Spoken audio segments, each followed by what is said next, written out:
So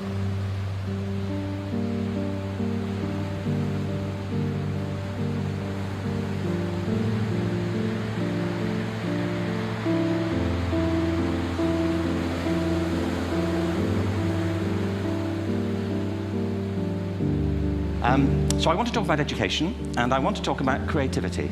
My contention is that creativity now is as important in education as literacy, and we should treat it with the same status. Picasso once said this. He said that all children are born artists. The problem is to remain an artist as we grow up. I believe this passionately, that we don't grow into creativity, we grow out of it. Or rather, we get educated out of it. Humanity cannot forget its dreamers. It cannot let their ideals fade and die. It lives in them. It feels in them the realities which it shall one day see and know. Composer, sculptor, painter, poet, prophet, sage. These are the architects of paradise. The world is beautiful because they have lived. Without them, laboring humanity would perish. Columbus cherished a vision of another world, and he discovered it. Copernicus fostered the vision of a multiplicity of worlds in a wider universe, and he revealed it. Buddha beheld the vision of a spiritual world of stainless beauty and perfect peace, and he entered into it. Cherish your visions. Cherish your ideals. Cherish the music that stirs in your heart, the beauty that forms in your mind. The greatest achievement was at first and for a time a dream. Dreams are the seedlings of realities. You know, in every national park, there's a place called Inspiration Point. The artist pays a tribute to it by painting a landscape. And people go there and they say, oh, it's just like a picture.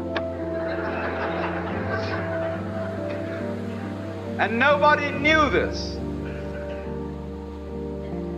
400 years ago. It took the artists to paint landscape, and then people realized how beautiful it is. And it always takes the artist to show us the vision. Every education system on Earth has the same hierarchy of subjects. Everyone, doesn't matter where you go. You think it would be otherwise, but it isn't. At the top are mathematics and languages, then the humanities, and the bottom are the arts, everywhere on Earth. And in pretty much every system too, there's a hierarchy within the arts. Art and music are normally given a higher status in schools than drama and dance. There isn't an education system on the planet that teaches dance every day to children the way we teach them mathematics. Why? Why not? I think this is rather important. I think maths is very important, but so is dance. Children dance all the time if they're allowed to. We all do. It's like the waves washing against the shore, going on and on and on forever with no meaning. All music is purposeless. Is music getting somewhere? If it were, I mean, if the aim of music were, of a symphony, were to get to the final bar, the best conductor would be the one who got there fastest.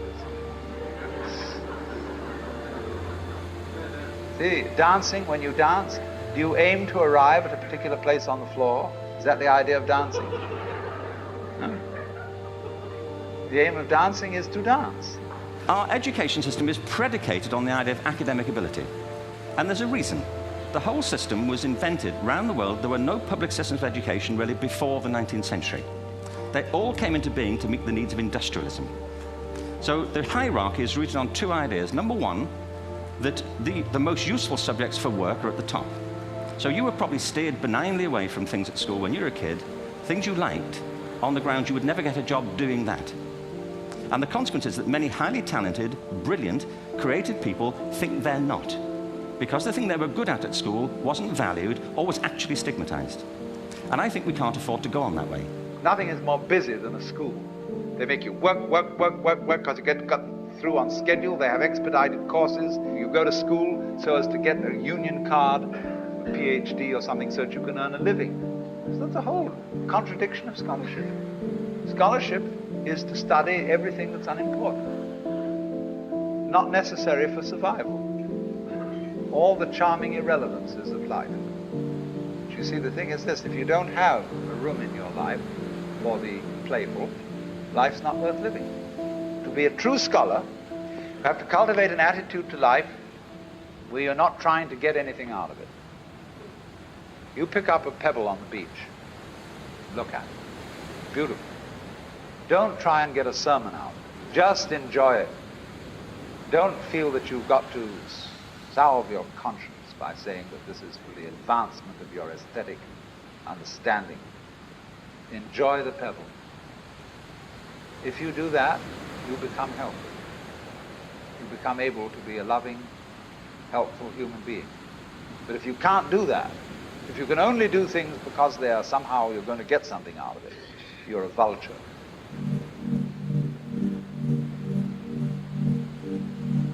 So I dedicated my career to research into the severe mental illnesses.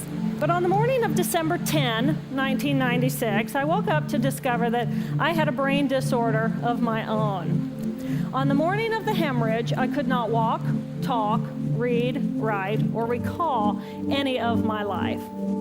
Each of our hemispheres think about different things, they care about different things, and dare I say, they have very different personalities.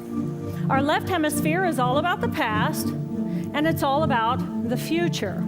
Our left hemisphere is designed to take that enormous collage of the present moment and start picking out details, and more details about those details. It then categorizes and organizes all that information, associates it with everything in the past we've ever learned, and projects into the future all of our possibilities.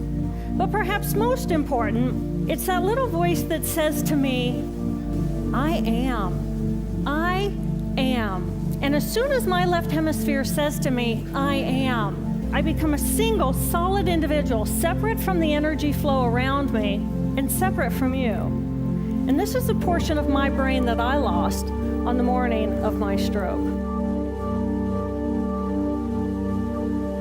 Imagine what it would be like to be totally disconnected from your brain chatter that connects you to the external world. So here I am in this space, and my job and any stress related to my job, it was gone. And I felt lighter in my body. And imagine all of the relationships in the external world and any stressors related to any of those, they were gone. And I felt this sense of peacefulness. When you look at the clouds, they aren't symmetrical. They don't form fours. They don't come along in cubes. But you know at once that they're not a mess. When you look at the patterns of foam on water, they never make an artistic mistake. And they're not mess. They are wiggly. We don't realize how wiggly we are. We're just like clouds, rocks, and stars. Look at the way the stars are arranged. Do you criticize the way the stars are arranged? Would you like them to form fours? We love the way the stars are scattered. And they never make a mistake in their arrangement. What about mountain ranges? Do you criticize the valleys for being low? Praise the peaks for being high? My mind was now suspended between two very opposite planes of reality.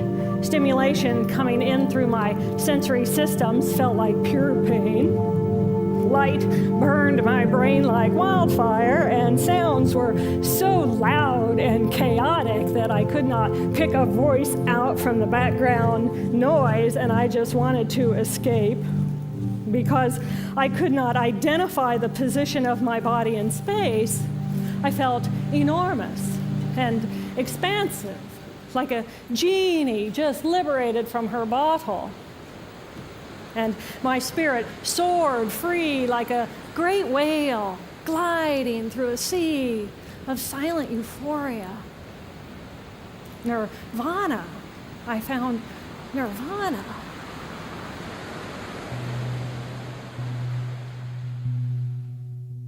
The real you is not a puppet which life pushes around.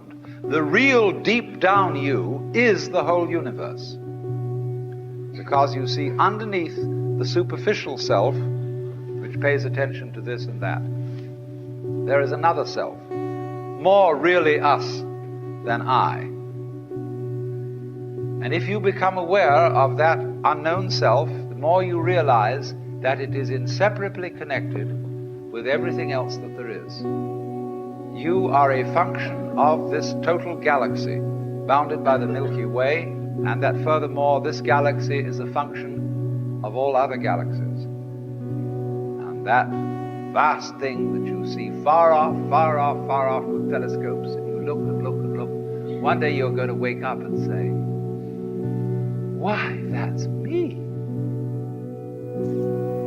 And I remember thinking there's no way I would ever be able to squeeze the enormousness of myself back inside this tiny little body.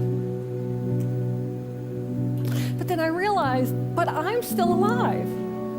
I'm still alive, and I have found nirvana. And if I have found nirvana and I'm still alive, then everyone who is alive can find nirvana.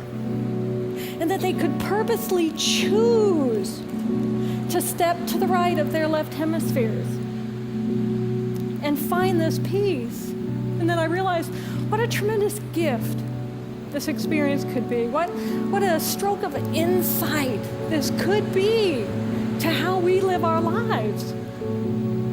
And it motivated me to recover. And we have the power to choose moment by moment who and how we want to be in the world. Right here, right now, I can step into the consciousness of my right hemisphere where I am the life force power of the universe. I am the life force power of the 50 trillion beautiful molecular geniuses that make up my form, at one with all that is. Or I can choose to step into the consciousness of my left hemisphere, where I become a single individual, a solid, separate from the flow, separate from you. I am Dr. Jill Bolte Taylor, intellectual, neuroanatomist. These are the we inside of me. Which would you choose? Which do you choose? As wandering on and on in a great forest with no thought of return. Haven't you done this? Haven't you gone on a walk with no particular purpose in mind? Carry a stick with you and you occasionally hit at old stumps and wander along and sometimes twiddle your thumbs. It's at that moment that you are a perfectly rational human being. You learn purposelessness.